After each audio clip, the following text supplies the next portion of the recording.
হয়, আমি আজি প্ৰায় এমাহমান আগৰ পৰাই আমি মেজিঘৰ মানে সজোৱাত ব্যস্ত হৈ আছোঁ সকলোৱে, গাঁৱৰ সকলোৱে মিলি।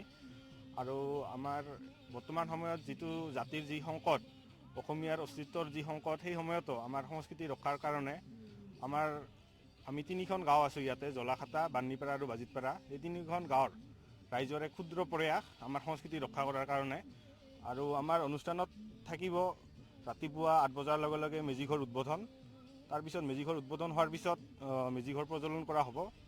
আৰু তাৰপিছতে প্ৰসাদ বিতৰণ কৰা হ'ব। প্ৰসাদ বিতৰণৰ পিছতে আমাৰ সাংস্কৃতিক অনুষ্ঠান এখনৰ আয়োজন কৰা হৈছে, য'ত আমাৰ মাজত আমন্ত্ৰণ কৰিছোঁ গুৱাহাটীৰ পৰা গায়িকা বৰষা বৰাক। আৰু এইটো আমি বনাইছোঁ ৰাৱণ মহলৰ আৰ্হিত আমি মেজিঘৰটো বনাই আছোঁ।